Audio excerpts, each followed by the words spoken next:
नमस्कार साथियों, मैं हूं आपका मित्र और आपका mentor Alok Kumar Srivastava. Bihar STT working committee के ऑफिशियल यूट्यूब चैनल पे आप सबों का स्वागत है।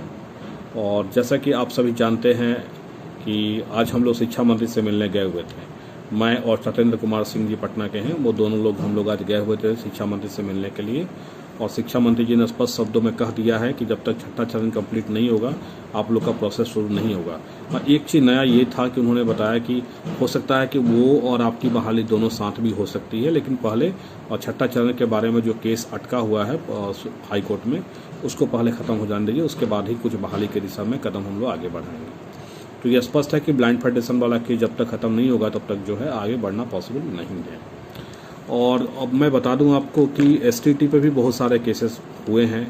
एक दो केस की जानकारी आज हमें मिली है, जिसके संदर्भ में मैंने फेसबुक पे पोस्ट डाला था और आप लोगों से पूछा भी था ओपिनियन आप लोगों का कि क्या आप लोग का ओपिनियन है। हमारा जो ऑफिशियल फेसबुक पेज ग्रुप है बिहार एसटीटी वर्किंग कमेटी, वहाँ पे मैंने एक पोलिंग भी कराया है इस संदर्भ में कि क्या आप लोग का विचार है एसटीटी पे जो केसेस हो रहे हैं उसमें एसटीटी वर्किंग कमेटी को क्या स्टेप लेना चाहिए। इसके लिए सुझाव मांगा गया है, वोटिंग कराया गया है। तो जो लोग पार्टिसिपेट नहीं किए हैं मैं उनसे आग्रह करूंगा कि उस पोलिंग में पार्टिसिपेट करें, ताकि हम लोग को ये पता लग सके कि आखिर what the students want, student क्या चाहते हैं कि आगे क्या करना होगा। क्योंकि मैं चाहता हूँ कोई भी काम आगे जब हो तो सब लोग की सलाह मशवरा से ही करनी चाहिए। और उसके बाद हम आते हैं कल की जो प्रस्तावित हमारी मीटिंग है जूम पे, और उसका डिस्क्रिप्शन बॉक्स में लिंक आपको दिया गया है। और ये मीटिंग जो है केवल चूँकि 100 लोग ही जुड़ पाएंगे, तो इसमें हमारी जो एडमिन टीम है उनसे रिक्वेस्ट है कि वो लोग नहीं जुड़ेंगे, क्योंकि एडमिन टीम की मीटिंग पहले ही हो चुकी है। और एडमिन टीम ने क्या क्या सलाह दिया है उस मीटिंग में, ये भी मैं आपको स्पष्ट कर देता हूँ। क्योंकि मैंने बताया था कि एडमिन टीम की मीटिंग हम लोग के 38 जिले की जो एडमिन टीम है उनकी मीटिंग हुई थी, और उसमें किन किन बातों का सुझाव जो है एडमिन लोगों के द्वारा दिया गया था। ये मेरा कोई सुझाव नहीं है व्यक्तिगत, ये उन लोग का सुझाव है। ये अब हम लोग का इस पर निर्णय लेना है कि इस पर आगे करना क्या होगा। और तो मैं ज़रा कुछ पॉइंट्स जो थे जिस पे उस दिन डिस्कशन हुआ था, टोटल 6-7 पॉइंट हैं। आई होप कि 6-7 पॉइंट पर मैं इसको कवर अप कर देता हूँ किन किन मुद्दों पे डिस्कशन हुआ था और क्या क्या हो सकता है एसटीटी में, वो हम लोगों ने डिस्कस किया था इसके बारे में। सबसे पहला जो मुद्दा है लीगल मुद्दा, ये बहुत ज़्यादा लोगों ने इसको उठाया था कि लीगली हम लोग को बहाली की दिशा में कदम बढ़ाना चाहिए। और चूँकि आंदोलन वगैरह करके आपने देखा कि 94,000 भर्ती में इतने बड़े आंदोलन हुए लेकिन कोई फ़ायदा नहीं हुआ। कोई फ़ायदा इन द सेंस कि बहाली की दिशा में आखिर मामला कोर्ट के द्वारा ही फंस गया, और सरकार भी जानबूझ के अटकाई हुई थी। क्योंकि ये तो आपको पता होगा कि जुलाई 2020 का ये ब्लाइंड फेडरेशन का केस है, वहाँ पे सरकार ने दिया था अपना कि हम जब तक कोर्ट से लीव नहीं लेंगे बहाली शुरू नहीं करेंगे, बहाली प्रक्रिया स्थगित रखेंगे। तो आखिर सरकार को इतना दिन में कुछ ना कुछ तो करना चाहिए था उस पर। अब जब इतना मुद्दा हाईलाइटेड हुआ विधानसभा में, विपक्ष ने उठाया इस मुद्दे को, तब सरकार जो है कदम आगे बढ़ा रही है इसको डिस्पोज करने के लिए। तो लीगल मुद्दे पे सबसे ज़्यादा जोर था उस दिन। और पहले मैं लीगली थोड़ा सा मुद्दे पर डिस्कशन कर देता हूँ क्या क्या लीगली पॉसिबल है। पहला लीगल में कैबिनेट की बात करने जा रहे हैं। बार बार मैं देख रहा था कि बहुत लोग ये पूछ रहे थे कि सर आपने बोला था कैबिनेट करेंगे बट आपने कैबिनेट नहीं किया। देखिए, कैबिनेट करने के लिए मैंने बोला था बट कैबिनेट नहीं किया गया, और अभी भी नहीं किया गया है। कारण जान लीजिए। कैबिनेट में होता क्या है कि जो नॉन पार्टी है उन नॉन पार्टी को आपको नोटिस भेजना पड़ता है। तो नोटिस भेजने का मतलब कि जैसे पहले से जो केसेस थे, आपने जैसे देखा था कि मैथ वाला केस था या एसटीटी सिलेबस वाला केस था, तो हम लोग चाहते तो कैबिनेट फाइल करके उनके पार्टी को नोटिस भेज देंगे कि हाँ भाई आप लोग का अगर कोई केस आगे बढ़ता है तो उसमें हम लोग को सुना जाए। लेकिन सवाल ये उठता है कि जब उन लोग के अलावा उन लोग का तो केस डिस्पोज हो गया, अब इस रिजल्ट के बाद भी बहुत सारे केसेस हो रहे हैं। 2 केस की जानकारी आज मिली हमें। अब ये जो केसेस हो रहे हैं, अब जैसे जैसे जानकारी मिलेगा तो उस पार्टी को आपको भेजना पड़ेगा नोटिस। तो ऐसा तो पॉसिबल नहीं कि सारी पार्टी को आप जान रहे हैं पहले से कि कौन आदमी कहाँ केस कर रहा है। वो तो धीरे धीरे जब आपको जानकारी मिलेगी कि हाँ एसटीटी पे ये केसेस हो रहे हैं, तब आप उस पार्टी को नोटिस भेज सकते हैं। दैट्स वाई कैबिनेट हम लोग इस कारण से ही नहीं कर रहे थे।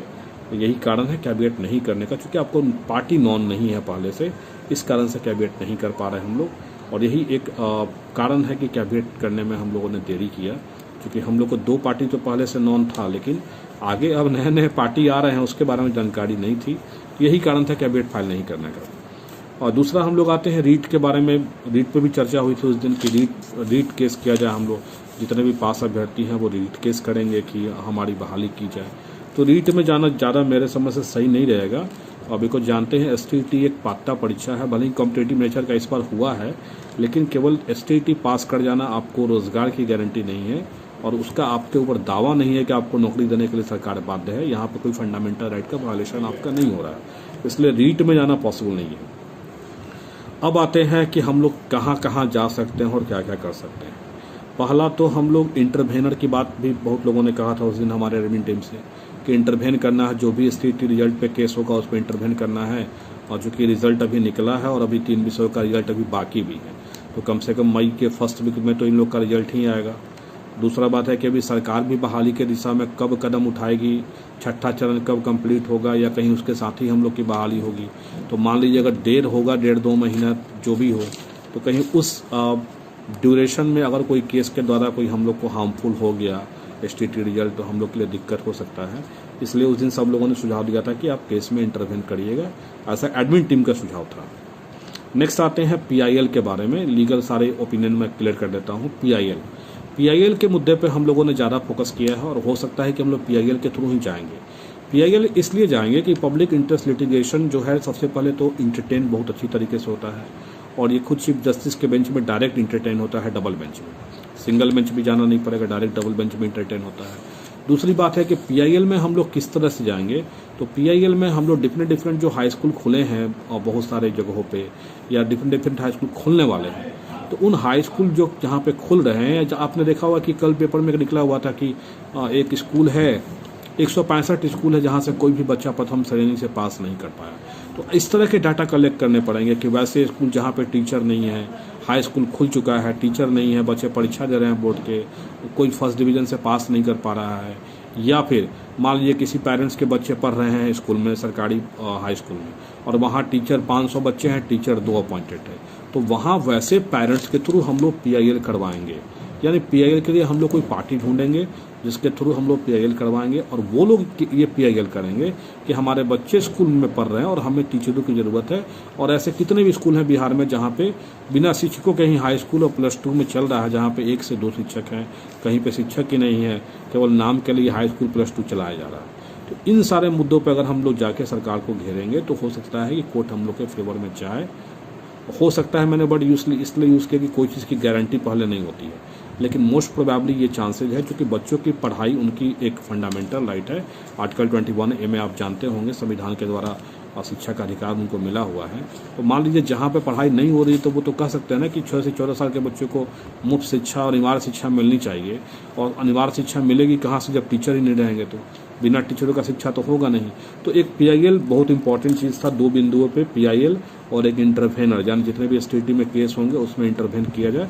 इन मुद्दों को लेकर जो है एडमिन टीम ने हमारा सलाह दिया था कि इस पे कि ये तो रहा हमारा लीगल मुद्दा, और आपको ब्लाइंड फेडरेशन केस कर डिस्पोज कराने के लिए सबका डिमांड था कि इसके लिए हम लोग प्रयास करें, और हम लोग प्रयास कर भी रहे हैं। अपने सबसे जो बन पड़ता है वो हम लोग करेंगे। हाँ, इस केस में इंटरवेन करने वाली जहाँ तक बात है वो नहीं हो पाएगा, चूँकि पहले कुछ लोग ब्लाइंड फेडरेशन केस में इंटरवेन किए थे और उनको खारिज कर दिया गया था, बोला गया था कि आप फ्रेश केस करके आइए ब्लाइंड फेडरेशन के लिए। हाँ, अगर इन केस अगर आगे कुछ ऐसी पॉसिबिलिटी बनती है, ऐसे जो जिन लोगों ने केस किया था उनसे भी मैंने बात किया था ब्लाइंड फेडरेशन में, जो इंटरवेंशन के लिए केस किए हुए थे, और साथ ही साथ उनके वकील से भी बात किया था। उन्होंने कहा था कि हम लोगों केस को मतलब ये कर दिया गया, खारिज करके बोला गया कि आप लोग फ्रेश केस करके इंटरवेन करिए। सॉरी, इंटरवेन केस नहीं होगा, आप लोग फ्रेश कॉज ऑफ एक्शन है आपका, तो आप नए केस करके केस में आइएगा। तो उसमें ब्लाइंड फेडरेशन केस में इंटरवेन करने की सवाल बहुत कम ही उठते हैं, और ऐसे सरकार इसके लिए एक्टिव हो चुकी है। हम लोग को बस थोड़ा सा पुशअप करना होगा विभाग वगैरह में जाके, या एडवोकेट जनरल के थ्रू कुछ अगर अप्रोच हम लोग का लगता है कि जल्दी सुनवाई करवाने के लिए, तो वो हम लोग करेंगे। ठीक, अब आते हैं पॉलिटिकल प्रेशर। हम लोग की जो एडमिन टीम ने सुझाव दिया था एक पॉलिटिकल प्रेशर का। Political pressure in the sense है कि हम लोग अपने जितने भी जनप्रतिनिधि हैं उनको अपनी मांग पत्र देंगे, लेकिन इसमें एक चीज़ ये निर्णय लिया गया था कि विपक्ष को इसमें इंक्लूड नहीं करना है, क्योंकि सरकार कोई बात को अपना ईगो पर ले लेती है ना कि हाँ अब ये हमको बहाली नहीं करना है। अब विपक्ष इस मुद्दे को उठाया कि 94,000 बहाली करना है, तो सरकार देखिए कैसे उसको पेंडिंग में डाल दी है। विपक्ष उठाया, NDTV पे चला गया न्यूज़, कोई ऐसा राष्ट्रीय मीडिया चैनल नहीं था जहाँ पे ये न्यूज़ नहीं चला, लेकिन आखिर सरकार ने किसी न किसी बहाने, चाहे कोर्ट के बहाने या कुछ बहाने, ऐसा किया। तो ये एक चीज़ था कि कोई भी मांग पत्र वगैरह हम लोग सत्ता पक्ष से ही करेंगे, क्योंकि सरकार उनकी है तो उनसे ही करना पड़ेगा। दूसरा बात और उठा था कि ट्विटर कैंपेन वगैरह भी हम लोग चलाएंगे, या मीडिया में जो भी तरह की एक्टिविटी हमारी होगी, चाहे फेसबुक या ट्विटर पर होगा, उसमें कभी भी हम लोग गवर्नमेंट के अगेंस्ट कोई पोस्ट नहीं करेंगे। और हमारी एक टीम तैयार होने वाली है जो ट्विटर कैंपेन करने के लिए स्पेशलाइज होगी, एक ग्रुप बनेगा, वहाँ पर उन लोग को जोड़ा जाएगा जो ट्वीट कर सकते हो। अब यानी कि सबको हम लोगों ने जोड़ लिया और कोई सरकार के खिलाफ कोई गाली दे रहा है, कोई मुख्यमंत्री को गाली दे रहा है, तो इस तरह से करने से कुछ होने वाला है नहीं। और ये डिसाइड एडमिन टीम ने किया था कि हम लोग को सरकार के खिलाफ कुछ नहीं करना है, क्योंकि सरकार अगर अपने ईगो पर ले लेगी तो फिर कोई बहाली नहीं करेगी। आखिर अगर किसी से आपको कुछ लेना है तो झुक के लेना पड़ेगा, सीना तान के लेने के लिए एग्री नहीं है हमारी एडमिन टीम।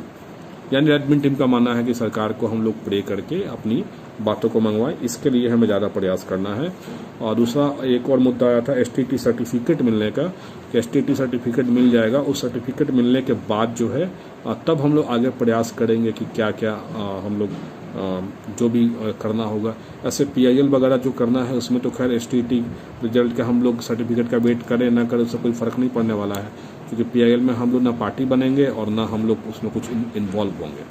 वो इनडायरेक्ट वे है रिक्रूटमेंट कराने के लिए।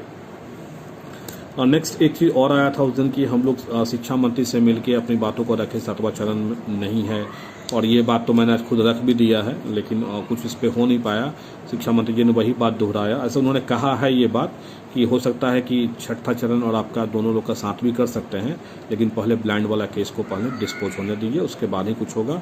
भर्ती के दिशा में कोई भी कदम ब्लाइंड फेडरेशन केस के डिस्पोज होने के बाद ही हो सकता है, ये उन्होंने आज स्पष्ट किया गया है। ठीक है, एक और अंतिम है बिंदु की मुख्यमंत्री से मिलने का प्रयास करना है, तो जो कि असंभव कार्य है। बिहार के मुख्यमंत्री से मिलना इम्पॉसिबल काम है, अभी तक हम लोग मुख्यमंत्री से नहीं मिल पाए हैं। हाँ, मैं एक बार मुख्यमंत्री आवास में गया था, सुधांशु जी हैं सिवान के, वो इसके गवाह हैं, वो भी गए हुए थे हमारे साथ में, और दोनों लोग गए भी हुए थे। तो अनफॉर्चुनेटली मतलब समझिए कि वो एक बाई चांस चले गए थे, मतलब कुछ उन लोग को ऐसा लगा कि ये लोग कोई दूसरे लोग मिलने आए हुए हैं और हम लोग कुछ और काम से मिलने गए हुए थे, और हो सकता है किसी और उसी सेम टाइम पे किसी और को भी बुलाया गया था, तो मिस्टेक से वो लोग हम ही लोग को लेकर चले गए। अब खैर जैसे भी हो हम लोग इंटर कर गए थे, और मुख्यमंत्री के PA जो है दिनेश राय जी, उनको हम लोगों ने अपना ज्ञापन वगैरह दिया था, और फिर उन्होंने कहा कि मैंने आप लोग को बुलाया नहीं था, मैंने बोला था कि बाहर ही लेटर आप दे देने के लिए, लेकिन चलिए खैर अब आप लोग अंदर आ गए हैं तो कोई बात नहीं है। उन्होंने ले लिया था मैटर वगैरह हम लोग का, और फिर बोला कि ठीक है हम इसको अब कन्वे कर देंगे मुख्यमंत्री जी के पास, फिर आगे जो भी होगा, लेकिन अभी तक तो कुछ हुआ नहीं, बहाली के दिशा में देख ही रहे हैं। तो ये सारी चीज़ें जो है एडमिन टीम के जो हम लोग की मीटिंग हुई थी जून पे, उसमें डिसाइड हुआ था। इन सारे चीज़ों के अलावा अगर आपके पास कोई आइडियाज़ वगैरह हैं तो वो आप नेक्स्ट जूम मीटिंग जो संडे को होने वाली है उसमें रखेंगे। और दूसरी बात मैं एक रिक्वेस्ट करता हूँ कि जो कि जूम मीटिंग पे केवल 100 लोग ही जुड़ पाएंगे, इसलिए वैसे लोग जो इन सारी बातों से सहमत हैं वो ना जुड़े, और जिनको कुछ इन बातों के अलावा जो आज मैंने डिस्कशन किया इसके अलावा कुछ अगर और बातें आपको रखना है तब आप जुड़ के रखिए, क्योंकि 100 लोग की कैपेसिटी लिमिट होती है, तो 100 लोग ही जुड़ पाएंगे उस टाइम में। और लिंक हम लोग डिस्क्रिप्शन बॉक्स में डाल रहे हैं, और साथ ही साथ हमारा फेसबुक जो ग्रुप है बिहार STT वर्किंग कमेटी, वहाँ से भी आपको लिंक मिल जाएगा, वहाँ भी लिंक हम लोग डाल रहे हैं।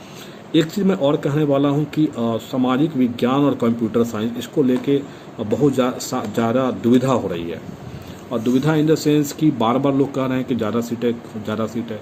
कभी होता नहीं, कोई एक बात को बार बार आप हिंट करो, बार बार पिंच करो आपके माइंड में, तो वो एक माइंड में बैठ जाता है।